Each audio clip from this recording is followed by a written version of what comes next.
Good afternoon. It's Friday, the 31st of March 2017, just after 1 o'clock. Welcome to UK Column News. I'm your host. With me in the studio, as always, Mike Robinson. And we are, delighted to say we're joined by David Scott with Northern Exposure today, David's going to be reporting, of course, on events north of the border. Exposure feeling a bit nippy? Yes, indeed. Let's just get straight on with it, David. You insisted in putting this story in, much to my complaints, but let's have your discussion of the photograph of Nippy. This is spectacular, Mike. How could you not, as a connoisseur of human failings and the bizarre world in which we now live, how could you not love this photograph? Now, I would have to say, for viewers in England or anywhere else where rationality still holds, this is not a photograph of a 17-year-old girl writing to her boyfriend.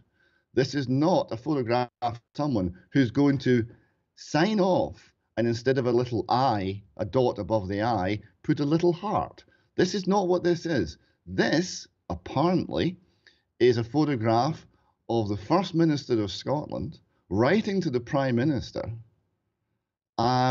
to explain why we need a new independence referendum with a view to breaking up the United Kingdom, a country that's been in existence for over 300 years, and in order so that Scotland can remain inside the EU, but not in a funny kind of way. It gets complicated at that point. But here we have soft lighting. We have her curled up on the sofa, her feet tucked under her, looking very girly. I'm astounded by that photograph, and it's been put out by the Scottish Government. That's an official Scottish Government pick. So we're now making up for having no policy with having glamour shots of Nicola Sturgeon. How do you feel about that? David, if I may, I think I can explain this photograph because, of course, there's been a lot of consternation about the Daily Mail showing her legs and also the legs of Theresa May. Bare, well, not quite bare. I think they had tights on or something like that. So I think this is to counter it. So it's focused on her top half and she's looking very demure, very feminine, which is only appropriate, of course. I think this is a lovely photo. Well, I'm glad you're touched.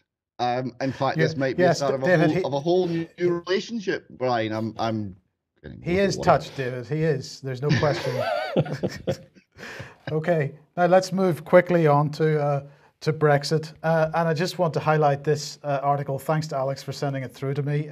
This is from Stephen Wolfe, who is an independent MEP for North West England. It's entitled, "If we haven't left the European Arrest Warrant, we haven't left the EU." He says that on Tuesday, the 28th of February, I had the pleasure to speak alongside the principled and erudite Jacob Rees-Mogg MP in one of the historic committee rooms of the House of Commons. The event was hosted by Conservatives for Liberty, and the subject was on the topic I've championed for years, well before I was elected MEP.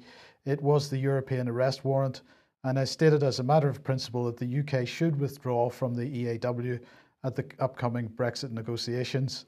And he went on to describe examples of why we should. I do recommend you go and read it.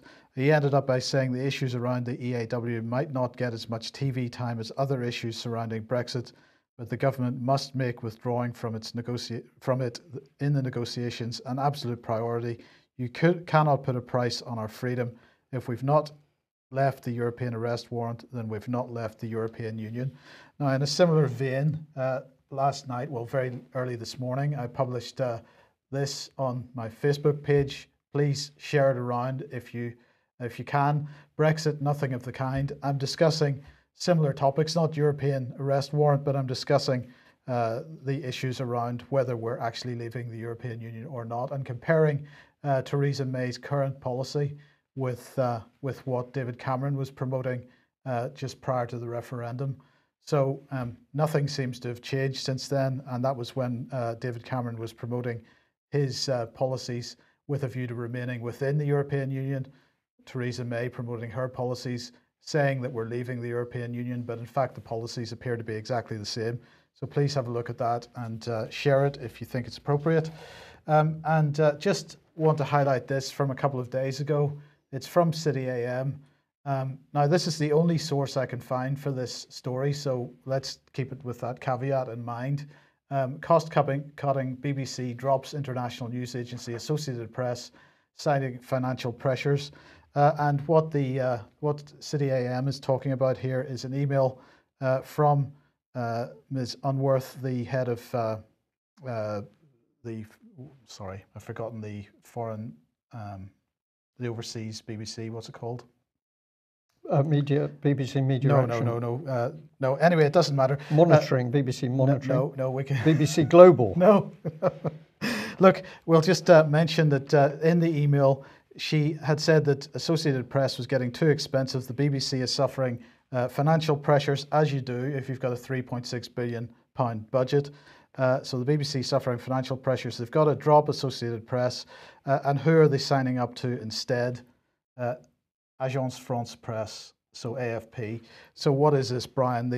The consolidation of European media? Well, without question, Mike, because we've shown a couple of times this huge amalgamation of press sources, including TV type media and press driven by Google, strongly put together in France, and all this is apparently to counter those nasty terrorists using social media.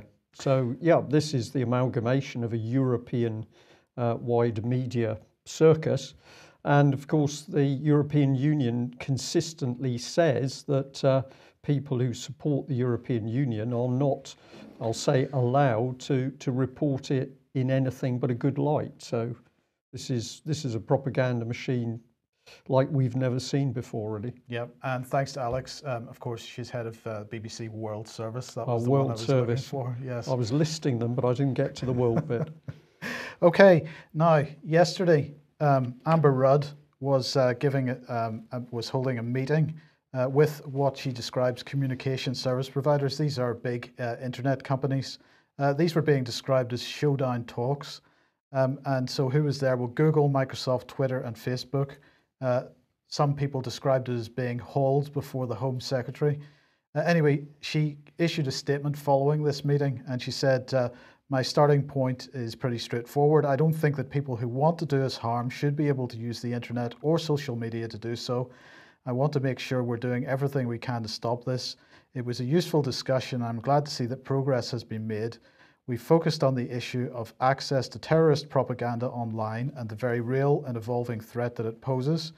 I said I wanted to see this tackled head on, and I welcome the commitment from the key players to set up a cross-industry forum that will help to do this. I'm taking forward this work, and I'd like to see the industry go further and faster in not only removing online terrorist content, but stopping it going up in the first place. I'd also like to see more support for smaller and emerging platforms to do this as well, so they can no longer be seen as an alternative shop floor by those who want to do us harm. So here are the organizations that were mainly involved in this: Microsoft, Google, Facebook, and Twitter. And they produced an open letter following this meeting. They said, thank you to Amber Rudd for the constructive discussion today on the challenges that terrorism poses to everyone. We welcome, they said, the opportunity to share with you details of the progress already made in this area and to hear how the UK government is developing its approach in both online and offline space. We believe that companies, academics, civil society and government all have an interest and responsibility to respond to the danger of terrorist propaganda online. And as an industry, we're committed to doing more. So what are they going to do? Well, first, they're going to encourage further development of technical tools to identify and remove terrorist propaganda. What terrorist propaganda is not defined. Second, to support younger companies that can benefit from the expertise and experiences of more established ones. And third, and this is the one that I found the most disturbing, to support the efforts of civil society organizations to promote alternative and counter narratives. So what they're saying here is that first of all, they're going to censor the internet. And third of all, they are going to encourage not only the censorship of the internet, but civil society organizations to promote propaganda which are considered to be counter narratives. And they say that our companies have already invested in existing programs to support civil society, but programs like Civil Society Empowerment Program highlight the potential benefits of greater collaboration. Again, the industry does not see this work as one where we compete, but rather as an opportunity to provide support whose value is greater than the individual contributions. David, this is a pretty staggering step by these organisations. We were talking about this last night in Glasgow. Gilad Atzmon was covering this, that the internet will be denied to us, he felt, quite shortly, that the reasonably unfettered access we now enjoy to ideas of all sorts will be a thing of the past, and it will be closed down because there are the powers that be, the powers that shouldn't be, are clearly losing control of the public discourse, the public narrative. The mainstream media has completely lost the confidence of the public because there are counter-narratives being put forward, and those counter-narratives are carrying the day, and they're going to shut us down. And this just seems like it's happening, well, right now. It's happening. This is happening in plain sight, isn't it? It just comes down to putting the pieces together. They're not really bothering to try and hide what's going on at the moment. I totally agree. I'm sure Mike does. This is a complete close down of the internet, and why are they doing it? Yeah, agree with you, David, because truth is coming to the surface just too quickly for the big propaganda machines like the BBC to respond. The other attack on this is through the online advertising space. We've already seen Google and Facebook expressing their concern that they're losing some pretty big customers because the big customers don't want their advertising shown alongside what they're considering extremist content. We now have articles appearing in the mainstream press saying that some of the big companies are noticing that when their advertising has been removed from some of the smaller websites, they're not seeing any difference in returns in terms of product bought or whatever, and they're asking the question, why would they advertise on 500,000 websites when they can advertise on 5,000 websites and get the same result? So we're already starting to see an attack on the incomes of small websites that rely on advertising revenue to keep themselves going. This is pretty dangerous, David. Yeah, this is also, we're seeing changes in policy in organizations like YouTube. Now, YouTube went down the route of opening up monetization options for the people who drive the content, the people who make the documentaries, the interviews, everything that makes YouTube a success, everything that makes it worth watching, comes from the people who provide the content. And to encourage that content and drive the content to YouTube, YouTube opened up access to advertising revenue to all of these content producers. And this was a very successful model, and it's been tremendous, but it's changing. Now you have a thing called restrictive mode. Very interesting. Not only will high schools and such like be operating wholly in restrictive mode, but if you're not logged in and you start to search YouTube, you'll be searching the restricted mode version of YouTube. Now, this is politically motivated.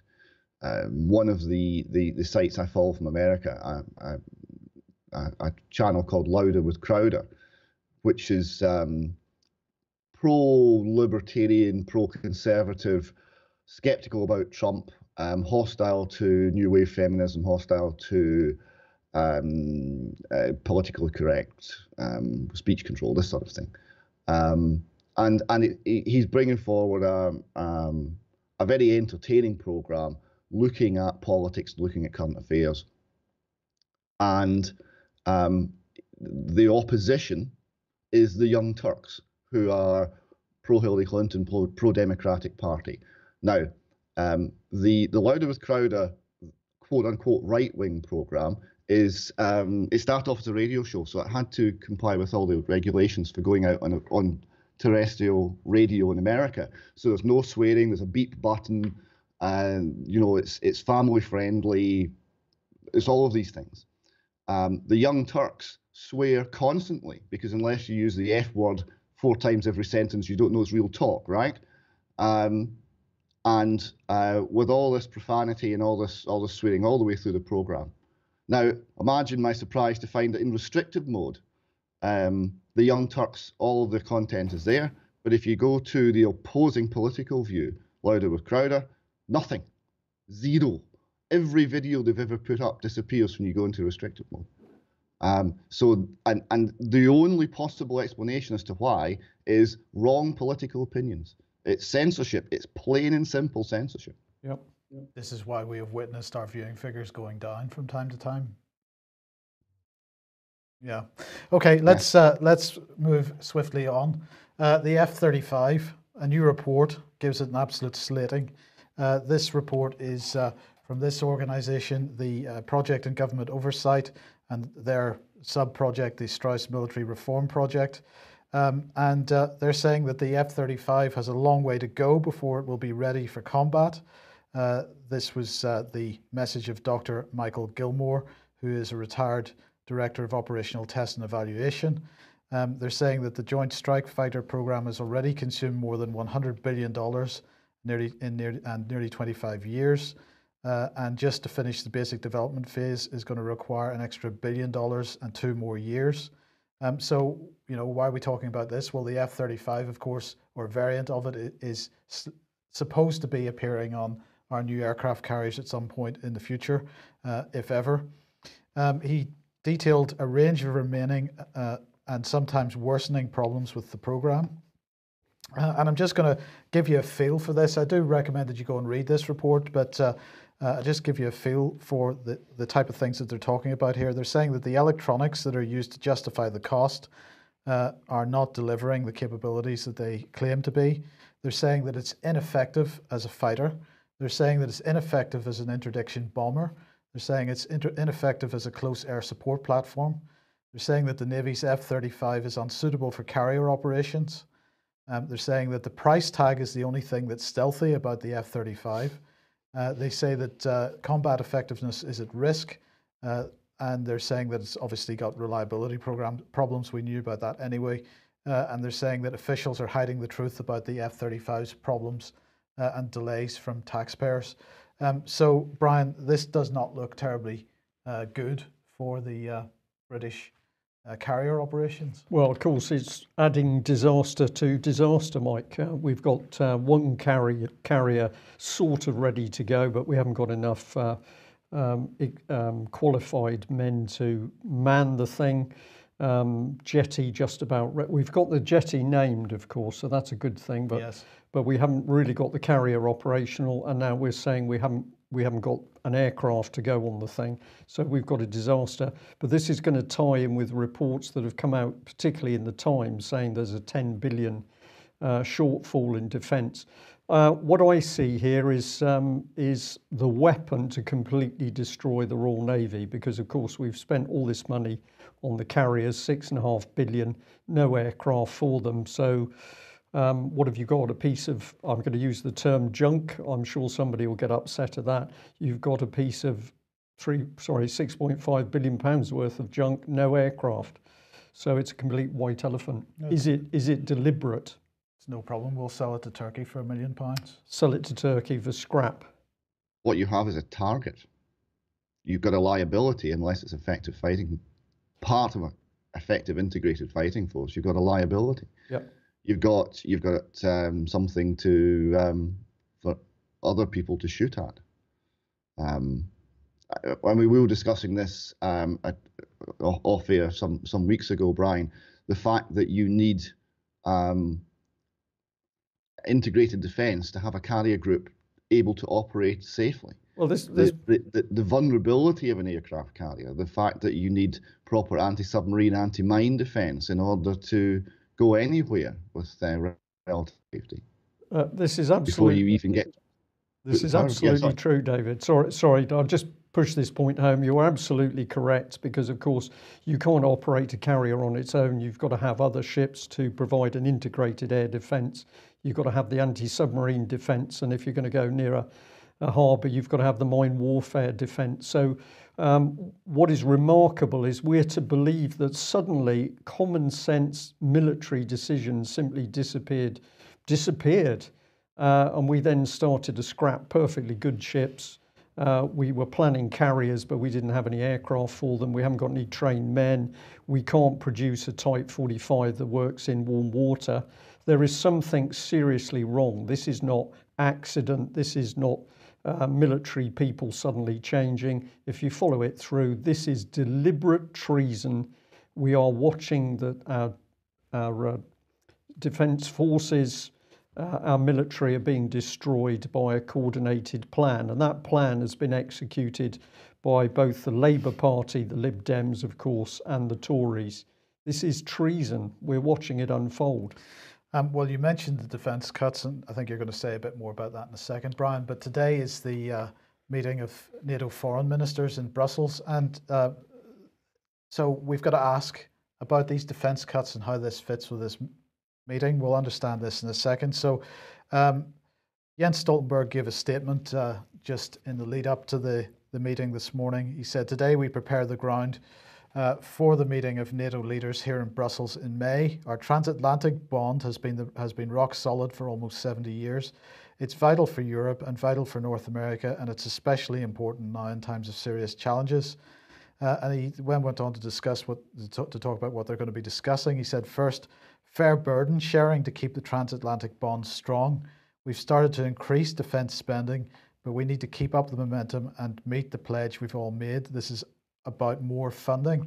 So you've got to ask, if they're holding a meeting today with foreign ministers, which Boris Johnson is at, and he's saying that this is all about more funding, and on the same day we've got a report saying that Michael Fallon's going to cut, or at least he's refusing to deny that he's going to make further cuts to British defence spending, while at the same time lying that we continue to meet our NATO obligations. This clearly is pointing at European Defence Union here. Yeah, I would say so. And of course, you want to close down the British military, so it's a tiny little quasi-defence force sitting on the side that can be sucked in, manipulated by the big EU unified force, which of course is going to be completely controlled by the Germans. Right, okay. Well, Stoltenberg said the second major topic will be stepping up NATO's efforts to project stability and fight terrorism. And then over lunch, they're going to talk about relationships with Russia. Our key partners, the European Union, Finland and Sweden, will join the talks. So the European Union specifically being cited there. We have a united position on Russia, strong defence and deterrence combined with a dialogue, and we're delivering on both. This sounds a bit like the IRA strategy of the ballot box and the bomb is pretty much what he's talking about here. Interesting. And then he says we're going to close the ministerial meeting with a meeting of the NATO Ukraine Commission, a strong sign of our continued commitment to Ukraine. Our support is both political and practical. So there we go. That's what they're going to be talking about. Well, they all met in the main meeting hall. Stoltenberg gave another short address to the media at the opening of the first meeting. He said pretty much the same things. What was interesting, I just wanted to comment that Boris Johnson couldn't be bothered turning up in time for that. He probably couldn't late. Get up, Mike. Yeah, yes. Maybe he was out running or something, I don't know. Yeah. David, just quick comment for you. How do you see an independent Scotland and independent Scotland military fitting into this little organisation? Well, the unique thing about an independent Scotland is, despite the fact that we've been talking about it now for maybe a decade, we actually know less about these things, Brian, than we did 10 years ago. We've no idea what an independent Scottish military would look like. We've no idea what our currency we would use. We've no idea whether we would have a central bank. We've no idea about anything because none of these questions are answered. It's details. The principle is vote for independence now, agitate for independence, and whatever your dreams happen to be will come true. And in terms of details, well, don't you worry your pretty little head, Brian, about the details. It'll all be fine because Scottish. That is the official policy. It's not a straw man. There are no answers. What sort of military do we want to have? A non-nuclear one under the NATO nuclear umbrella, I think.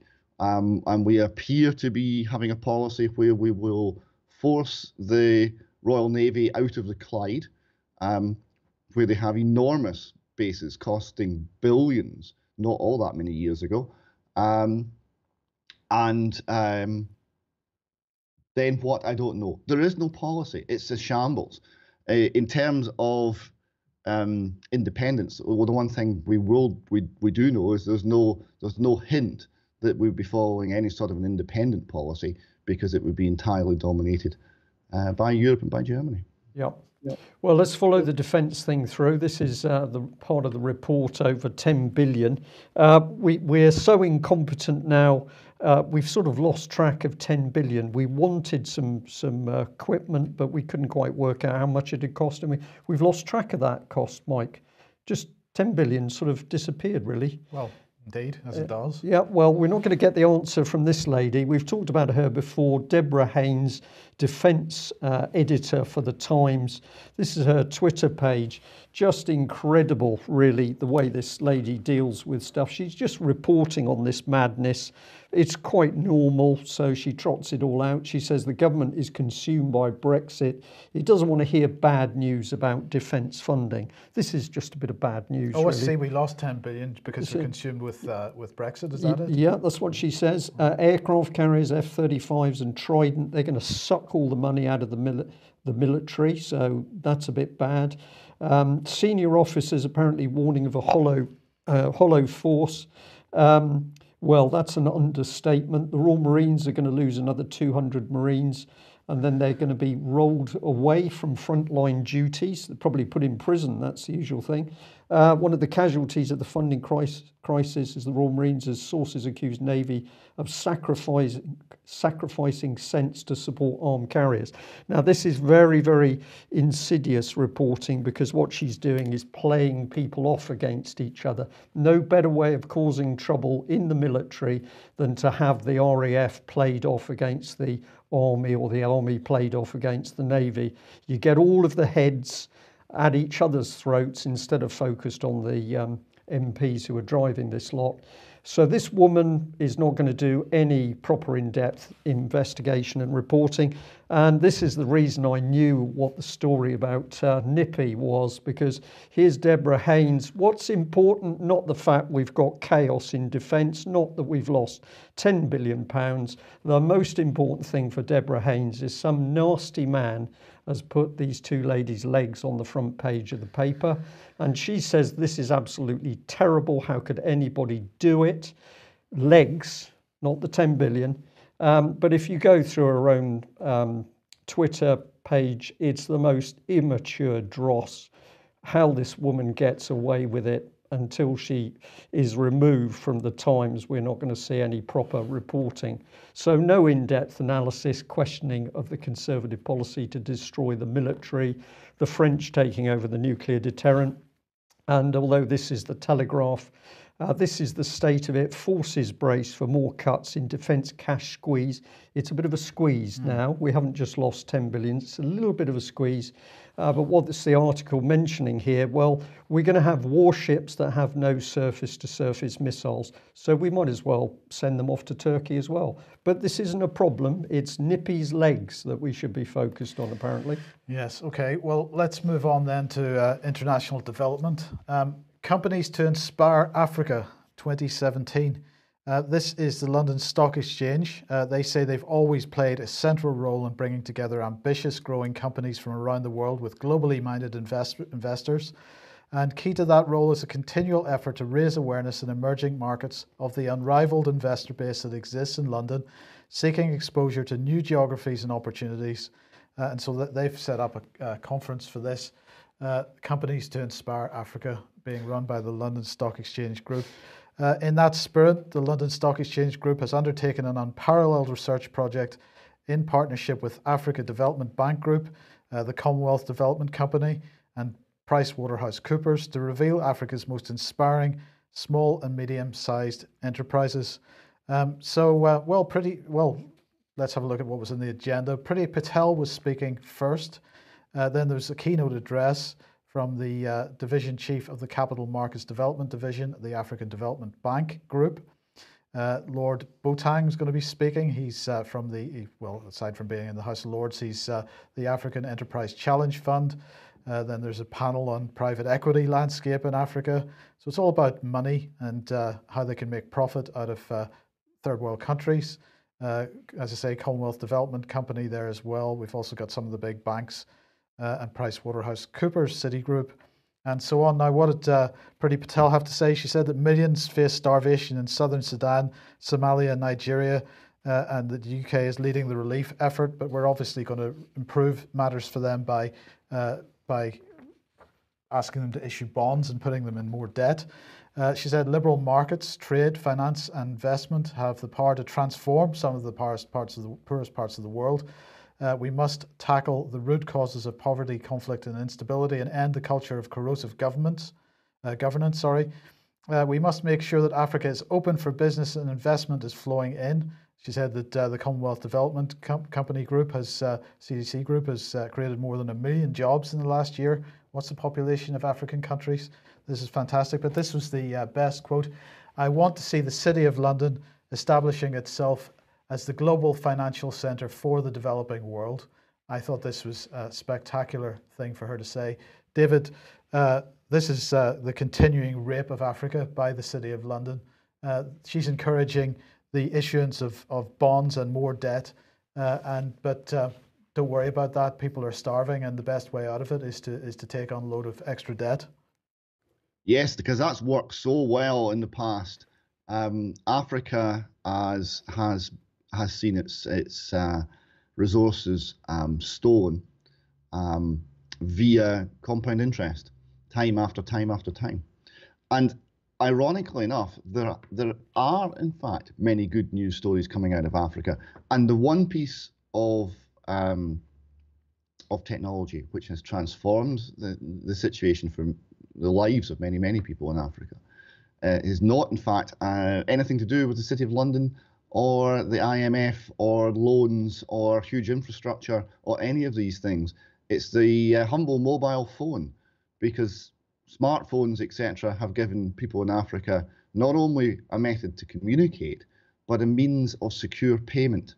And that, the fact that someone can't come and nick your stuff at the end of a business day, the fact that you actually are sure that you've been paid and that it's not funny money or a check that's going to bounce, that has been the biggest single spur to economic development that Africa's had since the end of the colonial days. And that should be celebrated. And of course, this is Africans doing things in Africa for themselves to better their own condition. It didn't require any central planning, didn't require any input from the City of London. Right. Well, let's move on to human trafficking then. And you wanted to highlight this article from Neon Nettle. Human trafficker admits to killing over 400 children in video confession. It's a remarkable piece of video, and it's the ex-actor Ross Kemp doing. He's done various documentaries and things. So he found himself out interviewing this chap who abducts children. And he's asking them via translator about what he does with the children, how much he gets, and how much they're worth to him. And then if there's trouble, if people create too much fuss, does he give the children back? And he says, no, if there's too much fuss, we kill the children and we bury the bodies. And when pushed, how many it's girls that this chap is stealing from the communities in. How many bodies, how many girls have you killed? He said, well, we don't keep count, but about 400 or 500. And at the end of this, you can see the translator's in tears, because this is her own community, and she's finding out where all the missing girls are going. And you're seeing here just another little bit of evidence that the world over, children are a commodity, and murder of them when it's convenient to do so seems to be unbelievably common. While you were talking us through that, David, I was just doing a rough calculation, because the sum that we are consistently told now is that the moment the British state takes a child, they've put a value of £70,000 on the child. What happens after that? It starts to rocket, depending whether that child goes for prostitution or for films, whatever it is. But if you take your 500 children, a basic of £70,000 per child, that's, I think, 35 million, if I've got that sum right. So we're talking vast amounts of money. And the other exceptionally, I'm going to use the word creepy thing, is that we now know that British Child Protection Services simply talk about the children as assets. Indeed, we've got one charity calling them core assets.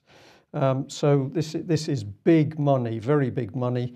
And how appropriate that we've gone into this subject immediately after talking about the City of London moving into Africa, supposedly to help the Africans with food and economy.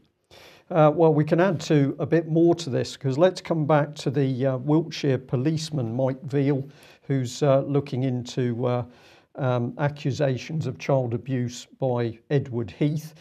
So we've got Mike Veal lower left on screen, but the man we've got above him is Lord Armstrong. And I'm going to say thank you very much to one of our viewers who said, you need to look at a recent exchange in the House of Lords. This was the 7th of March this year. And what's actually happening here is Lord Armstrong starts off by saying to ask Her Majesty's government, in the light of the recent statement by the Chief Constable of Wiltshire Police, whether they will institute a judicial inquiry into that force's Operation Conifer with, quote, unrestricted access to all relevant information. So here he goes. This is Lord Armstrong. The response here from Baroness Williams, Minister of State Home Office: my lords, the police are operationally independent of government. The investigation of allegations of sexual abuse and how the police conduct those investigations, including whether to commission any form of internal inquiry, are operational matters for the relevant chief officer. So she attempts to answer him, but back he comes. Here's Lord Armstrong. And look at this. My lords, having served in the Home Office for 4 years, I understand about the operational independence of police, but this matter has gone beyond operational affairs. It's become a matter of confidence in the police and the police service. And here he is saying that basically he says the officer in charge of the inquiry made a stupid mistake, but he said he pronounced a verdict of guilty on the late Sir Edward Heath in respect of allegations of child abuse even before the inquiry was complete. Well, this is just remarkable that he's using his position in the House of Lords to attack that Wiltshire police investigation. The dialogue goes on, so there's further comment by Baroness Williams, and then in comes Lord Rosser. And this is also exceptionally interesting. He says the newspaper quotations last month came from an anonymous source claiming to know the views of the Chief Constable for Wiltshire. This raises the issue of the relationship between the police and the national press and makes the case for Leveson 2 even more important. So we've got Lord Rosser, Labour, using his position in the House of Lords to undermine the inquiry and call for greater clampdown via Leveson. And that is exactly what we predicted on the 20th of February when we pointed out the fake news, that's the minimum. This was the Daily Mail lining up the Chief Constable so that he could be attacked. And we see that attack in the House of Lords. So people can freeze these screens and have a look at it. But I found this so cynical. There's no talk about child abuse victims or the survivors.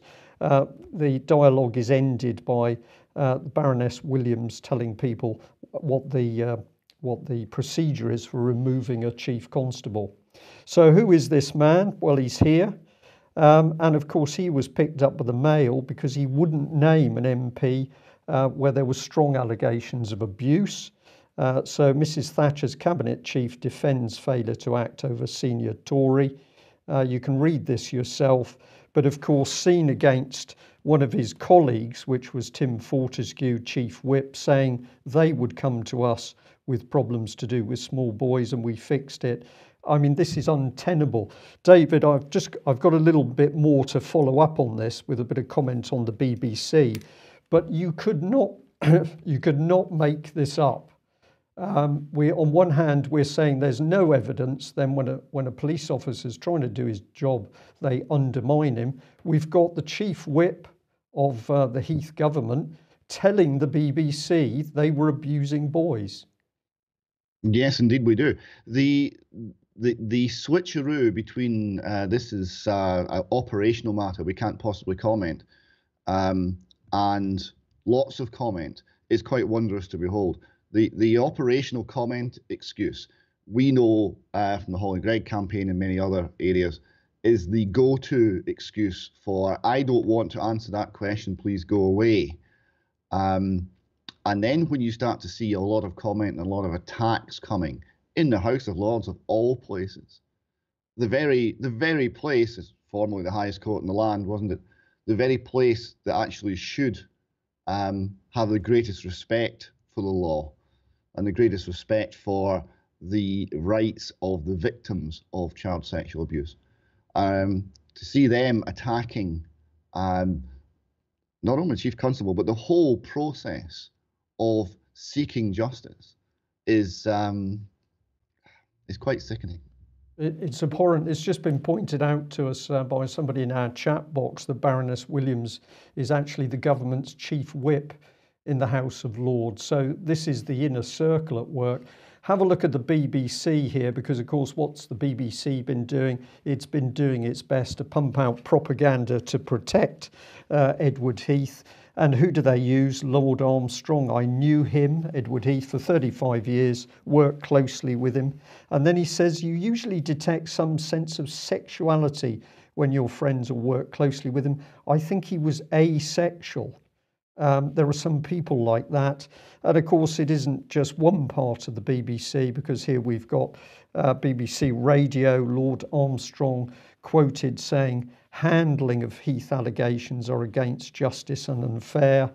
And I was intrigued to see this when I went looking for Lord Armstrong, that when you come up against his little CVs against various organisations that he's now involved in, it mentions Margaret Thatcher, but he seems to have forgotten about Mr. Heath, doesn't exist. But this is the man that we need to be paying attention to. This is Mike Veal, Chief Constable for Wiltshire. What a brave man. If you haven't seen this video, watch this video where he explains why he is doing what he is doing for this investigation. And as a result of UK Column coming in and supporting this man and his video, this is what's happened with the viewing figures. In 2 days, we've gone from about 1,500 views up to 5,000, but it should be 500,000 views. We should have millions of people in UK listening to this man, not watching this devious stuff going on in the House of Lords. So we need to say to everybody that is watching today, we want to set you a target to find 10 people in your immediate circle to watch this video, and to get each of them to share this video and encourage 10 people to do the same. And then perhaps we might see this at the 500,000 mark. Yeah, and we can tell viewers and listeners today that it's clear that Wiltshire Police have been very surprised and very pleased at the fact that they're seeing members of the public now coming forward to support the work that they're doing. Now, David, we're pretty much out of time, but there's a couple of things we absolutely want to get through here. So let's keep this as brief as possible. But Sean Ritchie, first of all, remind us who Sean Ritchie is, and then give us the background to this story. Sorry, say that again, because yeah, go ahead. Officially, Sean Ritchie is a missing person.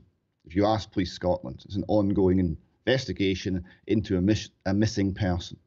Right? In reality, Sean Ritchie is sadly a victim of a murder, and his body's never been found.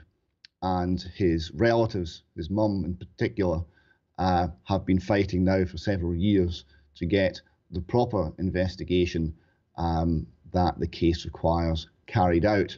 Now, there have been searches cancelled. There have been quite a number of reports in the mainstream press, but we have interviewed Sean Ritchie's mother, and we'll be putting that interview out in the next week or so. It's a fascinating interview, and what comes across is a mother who loved her son and who wants justice and who wants the truth, and is very clear, and that is her objective. Now, she has now been charged by Police Scotland. 8 charges she's facing, so they've not messed around here.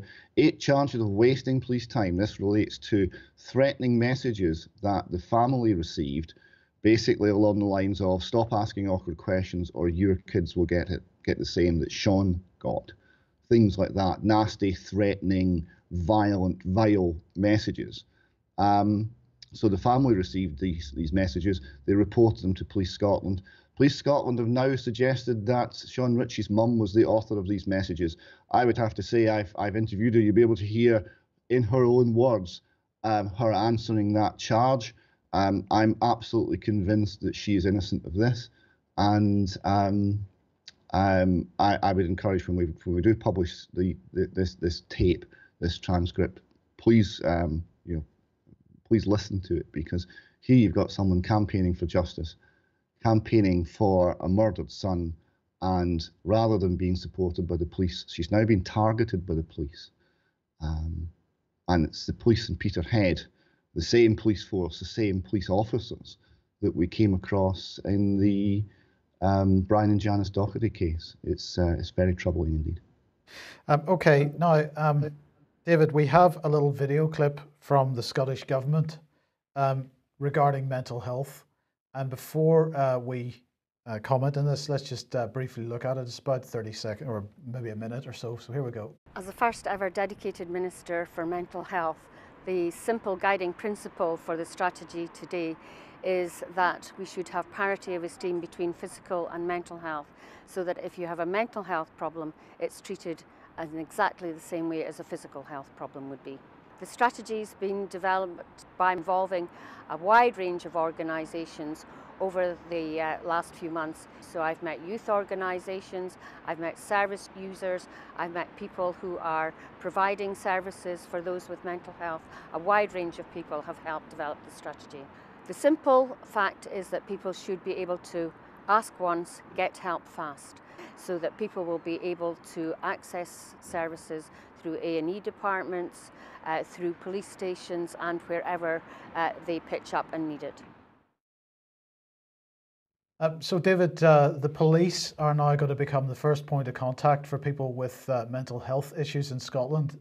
That is a major demolition of the separation of powers. It is a smoking ruin where the separation of powers used to lie.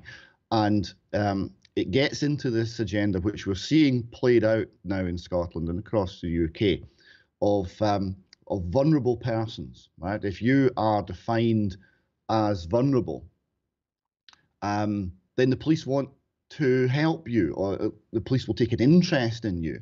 The police will have some sort of duty to interact with you, to affect your life, because you're vulnerable. And who defines vulnerable? I've got a definition here. According to, this is actually for a Canadian Act, but it's not as much the same. A vulnerable person is an adult living with a mental disability who is in need of assistance to meet his or her basic needs with regards to personal care and or management of his or her property. So if you are defined as vulnerable, then the police can interact with you, the police can help you, whether you want that help or not. Your financial matters, the control of your property, and ultimately your liberty can all be affected by the police, but it's for your own good, and you've committed no crime. Now, this is Soviet. This is how the Soviets used to silence opposition, because you would simply be defined, because you oppose the regime, you would be defined as insane, and you would be locked up, and there would be no trial, there would be no accusation, there would be no facing your accuser, there would be no 15 men, good and true, or jury of your peers. None of this. You would just disappear. And I have to say, this is where this country's going. David, thank you very much for that. We had some other material to put with that. We can't do it today. We'll save that for next week. But I can say that we were contacted yesterday by a gentleman who's now in Inverness in a psychiatric hospital, having been picked up with the police. He's being held for 28 days and he has been forcibly medicated. So the reality is this gulag is nearly upon us.